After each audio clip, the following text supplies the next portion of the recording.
Your day begins not with the familiar gentle chime or jarring blare of a digital alarm, but with a deep, resonant rumble that seems to emanate from the very stones of the earth. It's the sound of thousands of heavy iron-rimmed wooden cartwheels grinding over uneven basalt paving slabs, a sound punctuated by the sharp, echoing shouts of vendors and teamsters from the bustling streets several stories below your cramped, dim apartment. This is not the idealized Rome you have seen in films, a pristine city of gleaming white marble temples and serene, toga-clad philosophers. This is the authentic, visceral, and overwhelmingly chaotic daily reality for an ordinary person. A face in the crowd during the era misleadingly labeled the Golden Age of the Roman Empire. For you, this is not an age of gold, but of grit, sweat, and unrelenting effort. Another day of survival has just begun. Forget entirely the romanticized images of purple-robed senators debating loftily in a spotless curia, and erase the vision of triumphant generals crowned with laurels parading through silent, adoring crowds. Cast aside the mental picture of sprawling, luxurious villas, their floors intricate mosaics of colored glass and stone, their private gardens cooled by the gentle splash of personal fountains. Our story, the story of what it was truly like to live in Rome, is not theirs. It is the story of the other 99%, the teeming, anonymous mass of humanity upon whose backs the empire was built. It is your story as a plebeian, a commoner, a non-elite citizen navigating the complex and often treacherous currents of life in the largest, most technologically advanced, and most densely crowded city in the entire ancient world. We are going to step directly into your well-worn leather sandals and walk through the full, unvarnished cycle of a day in imperial Rome. A journey that takes us from the precarious dawn in a perilously tall tenement building to the dangerous, unlit, and menacing blackness of the urban night. This is a story of how the vast majority of people actually lived. A world of constant, deafening noise, of incredible public spectacle designed to distract and placate, and of a daily grind that would test the very limits of human resilience to their breaking point. The air you breathe is a thick, pungent soup, heavy with the smoke of a million charcoal cooking fires, the dust from construction, and the ever-present, cloying smell of sweat and weight. Your day in the Roman Empire is starting now. The first conscious sensation that registers as you stir from a shallow sleep is not the morning light, but the noise. It's a low, persistent, all-encompassing rumble that vibrates physically through the thin, rough-hewn wooden floorboards of your room. It is the sound of a metropolis stirring, a relentless, insatiable beast that never truly sleeps, only briefly rests. You reside on the fourth floor of an insula, one of the literally thousands of towering, often shoddily built apartment blocks that are packed into the city of Rome like the cells of a sprawling, chaotic, and dangerously unstable beehive. The word insula literally translates to island, and that is a brutally accurate description of what it feels like. An island of rickety timber, cheap brick, and crumbling mortar, adrift in a turbulent sea of humanity. Your home, the space where you eat, sleep, and exist, is a single, small, and sparsely furnished room, a cenaculum, which you share with your entire immediate family. There are no glazed windows to protect you from the elements, only a simple wooden shutter that does a poor job of keeping out the damp morning chill, the incessant noise from the street, or the pervasive stench that wafts up from below. The concepts of privacy and personal space are utterly alien luxuries, as foreign and unattainable to you as the fine silk garments imported from the far eastern reaches of the world for the emperor and his court. The wealthiest citizens, the senatorial and equestrian classes, inhabit spacious, elegant, single-family homes called domus, magnificent structures boasting their own private courtyards, walls adorned with vibrant frescoes, and even the ultimate luxury of private bathing facilities and latrines. You, however, live where the vast, overwhelming majority of Rome's population resides, in a structure built as quickly and cheaply as possible by a landlord, often a wealthy equestrian or even a senator like Cicero, who is far more concerned with maximizing his rental income than with your safety or well-being. At its peak, the population of this single city may have surged to an incredible 1 million people, a density unprecedented in the ancient world, though many modern scholars debate this figure, suggesting a number closer to 500,000 might be more realistic. Regardless, the city is packed to a breaking point. Every single day you wake up in an insula is a profound and terrifying gamble. The risk of fire is not a distant worry but a constant, palpable, and horrifying presence in your life, with countless families cooking their meager meals in cramped, poorly ventilated quarters over open-flame portable braziers.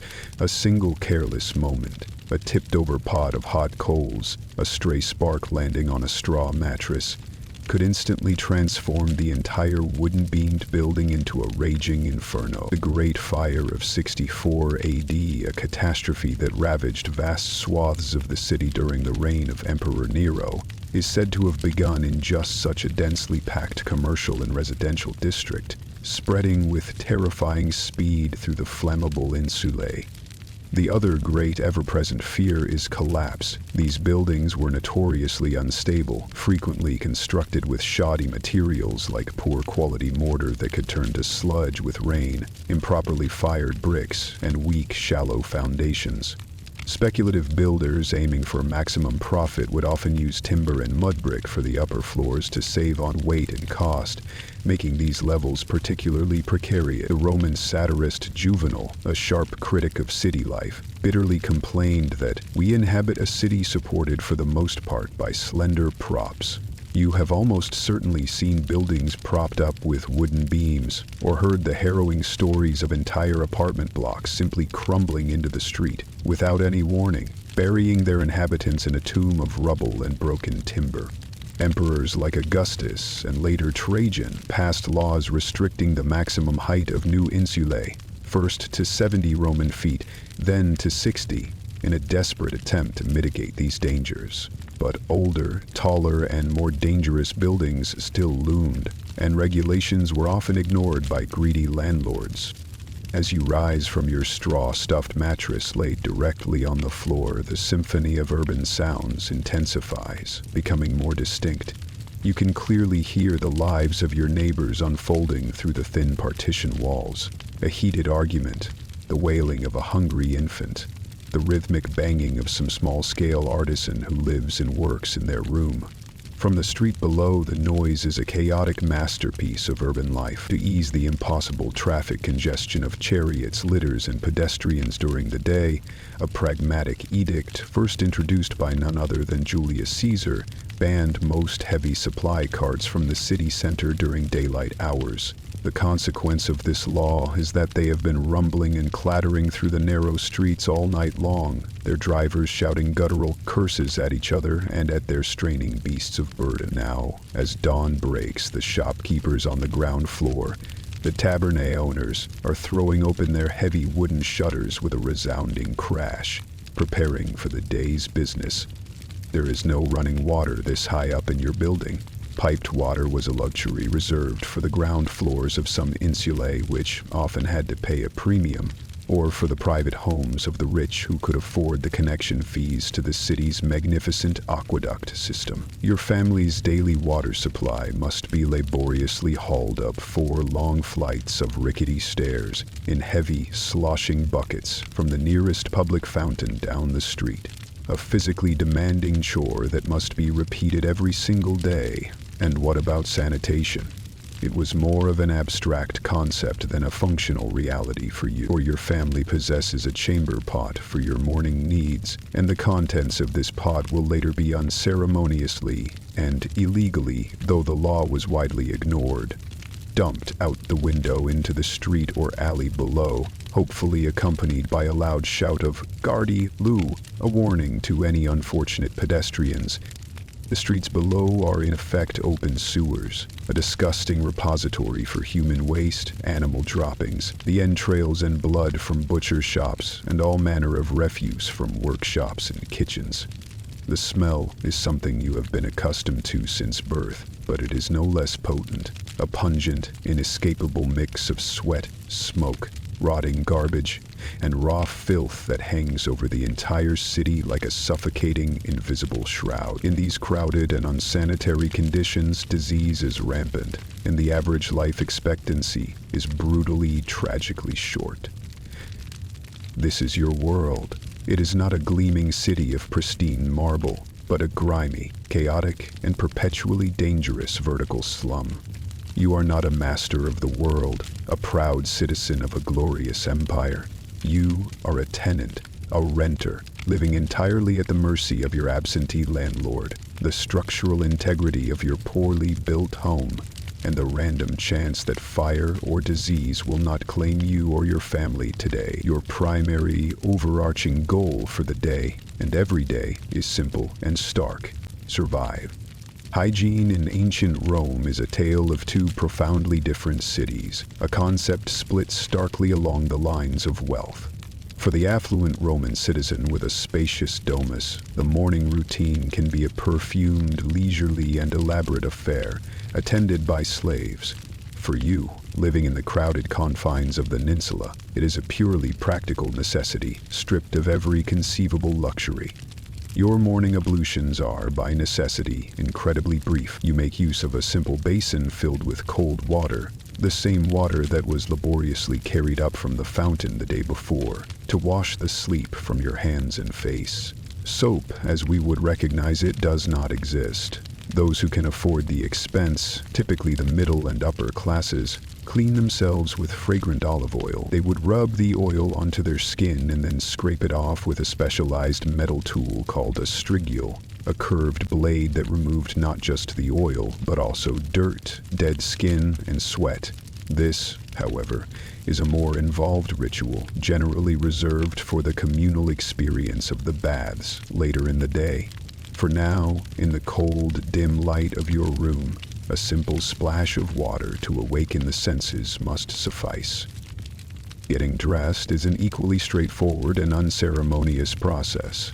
Your entire wardrobe, the sum total of your clothing, likely consists of just 2 or 3 simple tunics. The tunic is the fundamental universal garment for nearly everyone in Rome. It is worn by men, women, children, slaves, and citizens alike. It is a simple T-shaped garment, typically made from 2 rectangular pieces of wool sewn together, belted at the waist to give it some shape. While the quality of the wool, the fineness of the weave, and the presence of any expensive dyes would clearly indicate a person's status, yours is made of coarse, undyed, and purely functional wool. It is practical and durable, designed for a life of labor. On the streets, you have undoubtedly seen the members of the elite class, the senators and high-ranking officials, swathed in their famous Roman toga. The toga is a massive, cumbersome, and impractical garment, a giant semicircular swath of heavy white wool, meticulously and complexly draped around the body in a series of formal folds. But the toga is not, and never was, everyday wear for the common person. It is the formal dress uniform of a male Roman citizen, worn exclusively for official state occasions, for legal proceedings in the forum, or for important social rituals like the salutatio. For a wealthy man, the process of putting on a toga correctly is a significant task, one that is virtually impossible without the assistance of several skilled slaves to hold, fold, and arrange the heavy fabric. For you, a laborer, the idea of wearing such a thing is laughable. It would be an encumbrance, a ridiculous affectation. Your simple, practical tunic is your work uniform, your casual wear, and your formal attire all rolled into one. Now it is time for the morning meal, the entaculum. If you are envisioning a grand Roman feast with platters of exotic food, you will be sorely disappointed. The morning meal, for nearly all Romans, was typically the lightest and simplest of the day. For many hard-working plebeians, it consists of nothing more than a rough piece of bread, likely made from coarse spelt or barley flour, perhaps dipped in some watered-down wine to soften it. or drizzled with a bit of cheap olive oil. If you are particularly fortunate on this day, you might have a small wedge of hard cheese, a handful of salty olives, or a piece of fruit like a fig or an apple, likely left over from the previous day's meal. The very poorest Romans, those who depended on the state's monthly grain dole, the annona, for their survival, would likely start their day with a simple warm porridge called pulse, a thick gruel made from boiled wheat or spelt grains, a food that had been a staple in Italy for centuries. You do not possess a kitchen or even a designated cooking area in your tiny one-room apartment. Such facilities were seen as an extreme fire hazard by landlords, who strictly forbade permanent hearths or ovens on the upper floors of the insula. Any cooking that is done in the apartment must be performed on a small portable metal brazier, a container for hot coals that is a constant source of smoke, fumes, and ever-present danger. The smoke would fill the small room before slowly finding its way out the window shutter, contributing to the thick haze that hung over the city. This lack of proper cooking facilities is one of the primary reasons that ready-to-eat street food was so incredibly popular and essential to the daily life of urban Rome. The contrast with the morning routine of the wealthy is stark and absolute. A rich Roman might also have a light breakfast, but their bread would be of the finest, whitest wheat flour, and they might enjoy it with eggs from their country villa, honey from their own hives, and fresh milk. Luxuries that are so far beyond your means they might as well belong to another world. But for both rich and poor, breakfast is a quick and functional affair. The Roman day has truly begun. The city is already a hive of activity. And in the relentless world of imperial Rome, time is a precious commodity that you, a plebeian, simply cannot afford to waste. The real business of the morning is about to begin, and for you and thousands of others just like you, it involves a fundamental ritual that defines the very structure and fabric of Roman society. With your simple breakfast hastily consumed, it is time to face the single most important and defining part of the morning, a deeply ingrained ritual that underpins the entire social, political, and economic structure of Rome, the salutatio, or the morning greeting. This daily ceremony is the visible cornerstone of the patron Kelhopid system, an intricate hierarchical web of mutual obligation and dependency that connects the highest echelons of Roman society with the very lowest. As a plebeian of modest means, you are a client to a wealthier, more powerful, and more influential patron.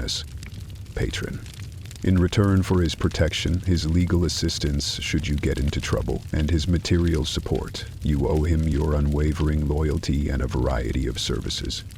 That loyalty begins every single morning with this formal act of respect. You leave your insula, descending the dark, rickety stairs, and join a veritable river of other clients, flowing through the streets, all converging on the grand, imposing homes of their respective patrons. You must be properly dressed for the occasion, which, for a citizen hoping to make a good impression and show the proper respect, might mean wearing that cumbersome, formal toga, if you own one and the situation demands it. You arrive at your patron's domus and take your place in the queue, waiting patiently in the atrium, the grand semi-public central hall of his house, along with dozens, sometimes even hundreds of other clients, all seeking the same thing. The scene is a perfect, living microcosm of Roman society in all its stratified complexity. Recently freed slaves' liberty, paying respect to their former masters who are now their patrons, aspiring poets and artists desperately hoping for a sponsor to fund their work, ambitious businessmen seeking lucrative contracts or introductions, and countless poor citizens like yourself, all awaiting a brief, formal audience with the great man. When your turn finally comes, you are ushered forward to greet your patron with the utmost respect, addressing him as Domine, Lord or Master. In return for this demonstration of your loyalty, and for the crucial service of being part of the visible crowd that will follow him in public later, a living testament to his power and prestige, you receive your daily handout, the sportula. Originally, in earlier times, the sportula was a small basket containing actual food, bread, vegetables, perhaps some scraps of meat. By the imperial era, however, this has often been converted into a small cash payment, a handful of coins pressed into your palm. This small sum of money is not charity. It is, in essence, your wage for loyalty. It is absolutely essential for your family's survival, bridging the gap between what you can earn and what you need to live. This entire system, while appearing demeaning and hierarchical to modern eyes, is a vital form of social welfare in a state with few other safety nets, and it represents a key mechanism by which wealth, however meagerly, trickles down from the elite to the masses. With the salutatio complete and the precious coins of the sportula secured, the rest of your morning is dedicated to negotium, business, or more simply, work. For a plebeian, the options for employment are varied but rarely glamorous or well-paid. If you possess a specific skill, you might be an artisan working in one of the thousands of tabernae, the small workshops and retail outlets that line the ground floors of the insulae, opening directly onto the bustling street. You could be a baker, breathing in fine flour dust from before dawn in the sweltering heat of the ovens, a cobbler, hunched over tough leather, mending the sandals of your fellow citizens, a weaver at a loom, creating the woolen cloth for the tunics and togas of Rome, or perhaps a mason, one of the skilled hands that actually builds and maintains the monumental city rising around you. You see, all histories ultimately revolve around cloth and story. Many plebeians, however, lack a specific, marketable trade and are part of the vast anonymous pool of unskilled labor.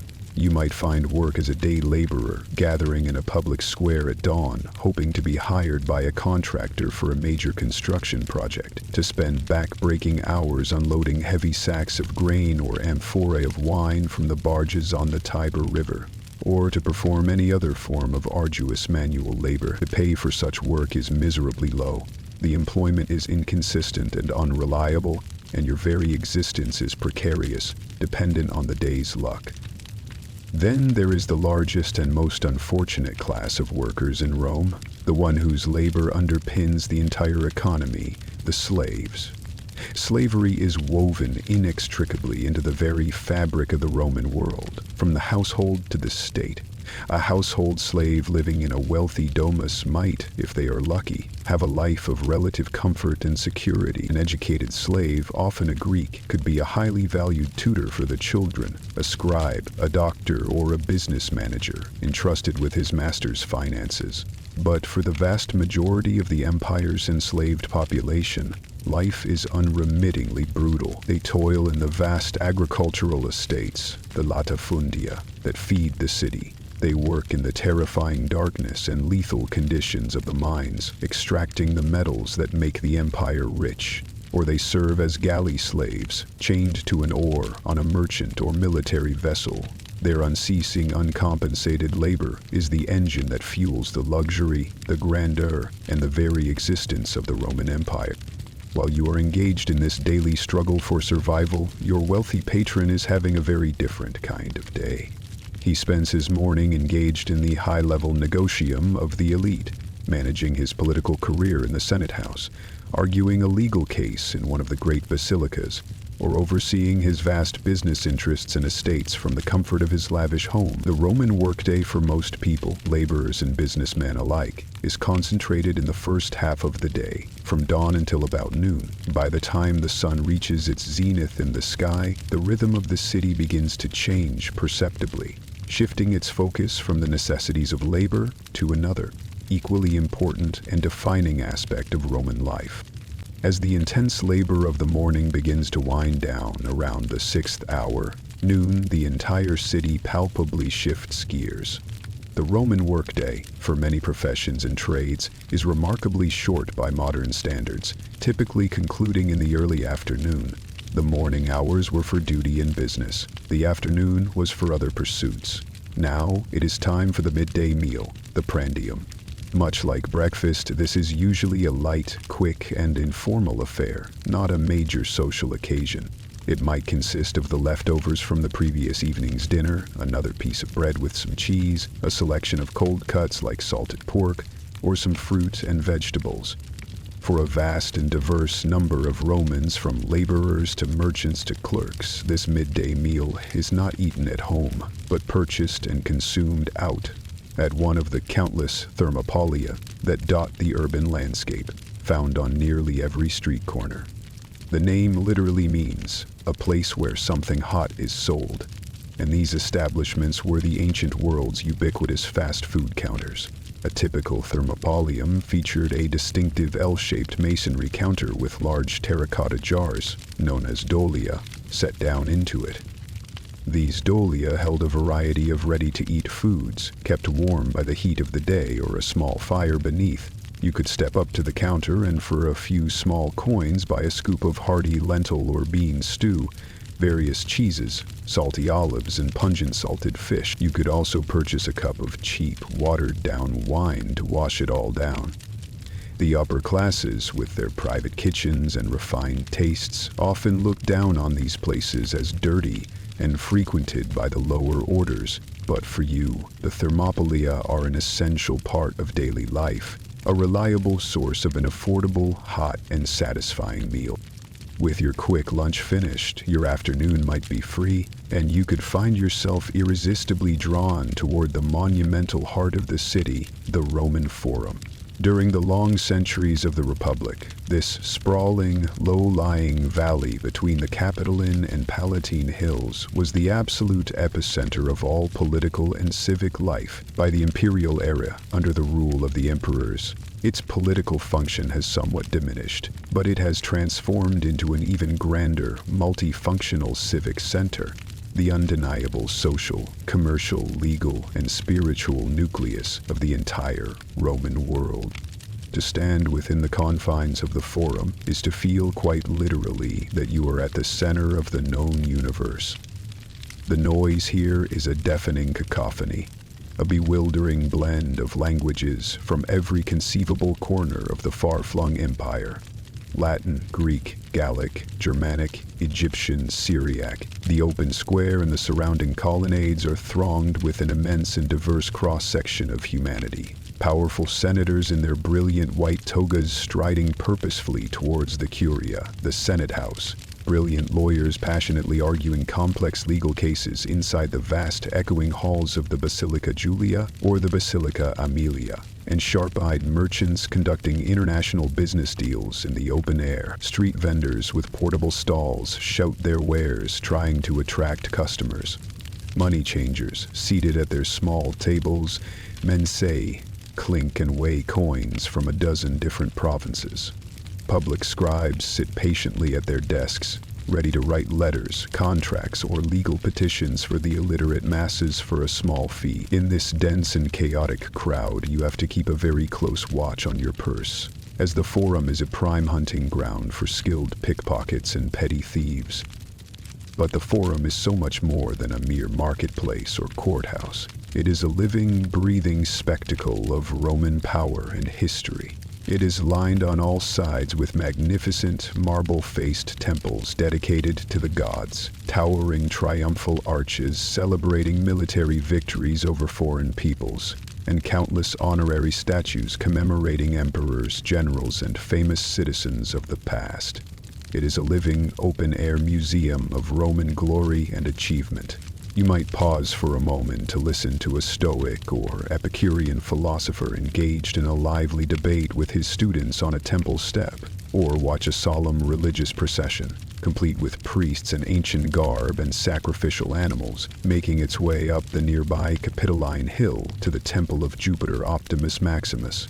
The Forum is the ultimate place to see and be seen, to catch up on the latest news and political gossip, to feel the very pulse of the great sprawling city. As the afternoon begins to wear on, however, the crowds engaged in business start to thin out, as the people of Rome, from every social class, turn their collective attention to the day's main event: leisure. The Roman conception of the day was sharply and philosophically divided into two distinct halves. The morning was dedicated to negotium, a term encompassing business, work, duty, and all public and private obligations.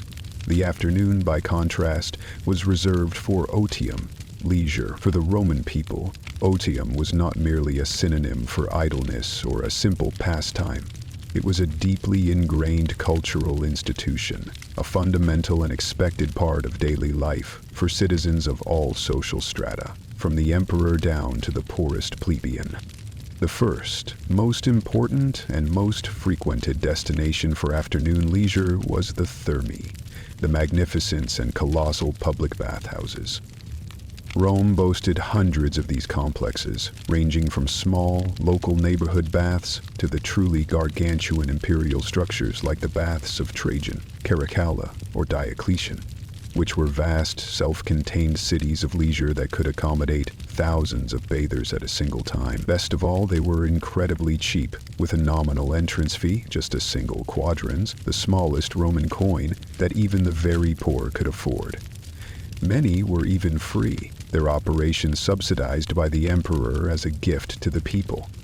Going to the baths was a central, almost sacred ritual of Roman life, an experience that went far beyond the simple act of getting clean. It was the city's primary social hub, a community center, a health club, and a relaxation spa all rolled into one. The bathing experience followed a well-established and deliberate sequence. First, you would enter the apoditerium, the bustling changing room, where you would leave your clothes in a small niche. From there, you might head to the palaestra, a large open-air courtyard for exercise to work up a sweat by wrestling, lifting weights, or playing ball games. Next, you would begin the bathing circuit itself, proceeding through a series of rooms with progressively hotter temperatures. You would start in the warm tepidarium to acclimate your body before moving into the intensely hot and steamy caldarium, which was heated by an ingenious underfloor heating system called a hypocaust. For instance, after sweating profusely and opening your pores, you would use a strigil to scrape the mixture of oil, sweat, and dirt from your skin.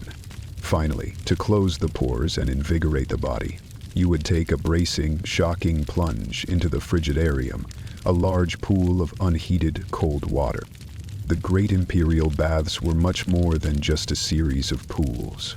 They were vast, sprawling entertainment complexes. Within their walls, you could find libraries stocked with Greek and Latin scrolls, art galleries displaying famous sculptures, beautifully manicured gardens for strolling, and numerous food and drink stalls. You could get a massage, have unwanted hair plucked, listen to a poet recite his latest work, conduct a business meeting, gossip with friends, or simply relax and do nothing at all. The baths were the great social equalizer of Rome. Here, in a state of near universal nudity, people of vastly different social stances, senators, merchants, soldiers, and laborers, could mingle and interact in a way that was completely impossible anywhere else in the rigidly stratified city. If you weren't at the baths, you might be seeking other forms of state-sponsored entertainment. The Roman state, and especially the emperors, understood with cynical clarity the importance of keeping the massive, potentially volatile urban populace happy and distracted, a policy famously and derisively described by the satirist Juvenal as Panem circenses. Bred in circuses, public spectacles or ludi were a massive and integral part of Roman life. The gladiatorial games, or munera, held in amphitheaters like the mighty Colosseum, were bloody, brutal, and utterly captivating spectacles that held the public in their thrall. Gladiators, most often slaves, condemned criminals or prisoners of war, fought each other, sometimes to the death, in a variety of meticulously paired matchups. The games also included elaborate wild animal hunts, venations, where exotic beasts imported from the furthest corners of the empire were pitted against each other, or against armed fighters called bestiari. Even more popular than the gladiatorial games were the heart-pounding chariot races, held in enormous elongated stadia called circuses. The Circus Maximus in Rome was a truly colossal venue, an architectural marvel that ancient sources claim could hold over 250,000 spectators, a figure that modern estimates often temper to a still staggering 150,000, but which speaks to its unbelievable scale. Chariot racing was the ancient world's premier high-octane, high-danger sport. Racers were organized into professional factions or teams identified by color. The reds, the whites, the blues, and the greens. Fans were fiercely, almost religiously loyal to their chosen faction, and the rivalries were incredibly intense, often leading to brawls and riots among the supporters. The races themselves, typically 7 laps of frantic wheel-to-wheel action, were incredibly dangerous, with spectacular crashes and collisions being a common and celebrated part of the thrill for the cheering betting masses. A successful charioteer could become a veritable superstar, a household name across the empire, earning immense fame and a fortune that could rival that of a senator. Whether you spent your afternoon at the baths, the games, or the races, it was a time for communal spectacle and shared experience. It was a state-sponsored escape from the harsh realities of your morning grind, a carefully managed pressure valve that made the hardships, poverty, and squalor of daily life in the great city just a little more bearable.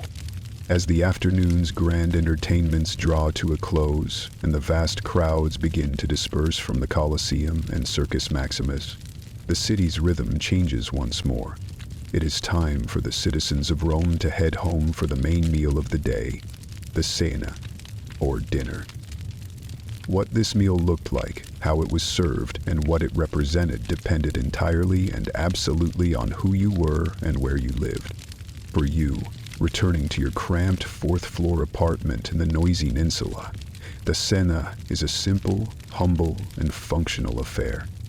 Your family gathers together in your single, multi-purpose room as dusk begins to fall, the fading light filtering through the unshuttered window. The meal itself likely consists of the Roman staple bread, or perhaps a thick-grained porridge, possible, accompanied by common vegetables like cabbage, leeks, or onions, and a portion of legumes such as lentils, chickpeas, or beans. Meat for you and your family is a rare and coveted luxury, something you might only taste during a public feast associated with a religious festival or an imperial triumph, when it was sometimes distributed to the populace. Your meal is profoundly humble, lacking in variety or spice, but it is a crucial moment of communion, a chance to gather with your family at the end of another long day to share stories and to reinforce the bonds of kinship. Meanwhile, just a few streets away, in a grand and spacious domus, a very different and far more elaborate scene is unfolding. The wealthy are preparing for a lavish dinner party, a key social ritual for the elite. Guests, adorned in fine linen, recline on 3 large couches arranged in a U-shape in the triclinium, the formal dining room. The multi-course banquet is not merely a meal. It is an extravagant and carefully orchestrated display of wealth, status, and culture. The menu features expensive and exotic dishes designed to impress. Roasted game birds stuffed with spices, fish from distant seas, elaborate sauces, and the finest wines from the best vintages, all prepared and served by an army of household slaves. The meal is often accompanied by professional entertainment, musicians, dancers, or even a poetry reading. This was dining as performance art, a critical way for the host to forge and cement social and political connection. After the evening meal, the city once again divides along class lines. The wealthy might continue their evening with drinking, intellectual conversation, and socializing late into the night, safe within the secure walls of their homes. For most ordinary people like yourself, however, the options for the evening are far more limited. You might spend the precious remaining hours of light with your family.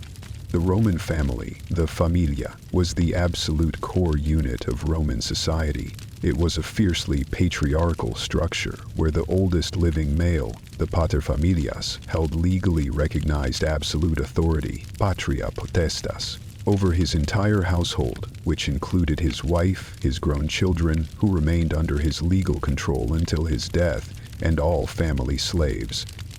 He was the master of the family estate, and in theory held the power of life and death over his children. Alternatively, to escape the stuffy confines of your single room, you could venture to a local tavern or capona.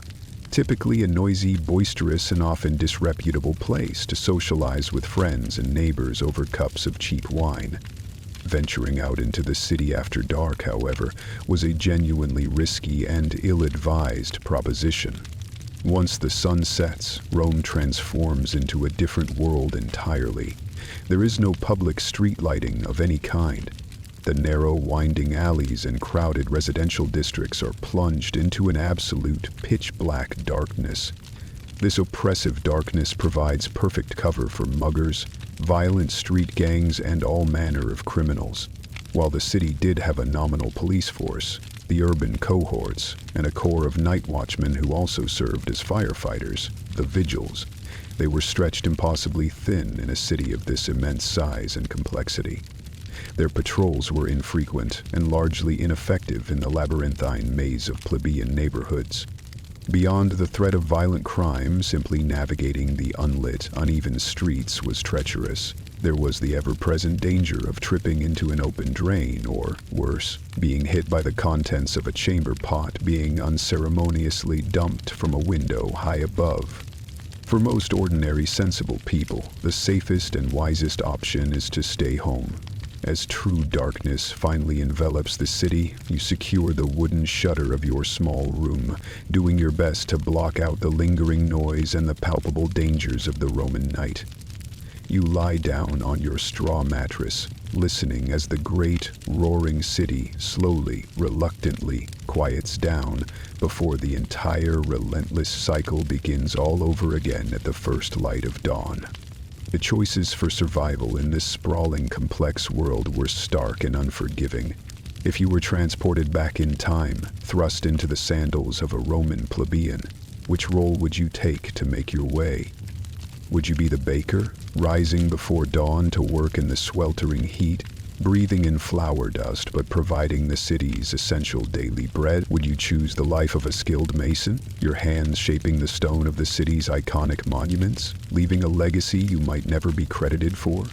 Or would you risk it all for glory and fortune as a daring charioteer, chasing fame and adoration in the thunderous arena of the Circus Maximus? Let us know your Roman survival strategy in the comments below. And if you've enjoyed this journey into the past, don't forget to like this video and subscribe for more explorations into the unvarnished reality of history. So, after walking a full day in your shoes, what does it truly mean to have lived as an ordinary person in the Roman Empire? It means waking up each morning in a potential fire trap, a building that could collapse at any moment. It means navigating a complex social world, fighting for your daily bread within a rigid system built on deference and obligation. It means seeking catharsis and escape in the brutal, bloody spectacle of the arena, or finding a moment of peace and community in the communal warmth and steam of the public baths. It means living a life almost entirely devoid of the privacy, sanitation, and safety that we now take for granted. A life where the line between basic survival and utter destitution was terrifyingly thin.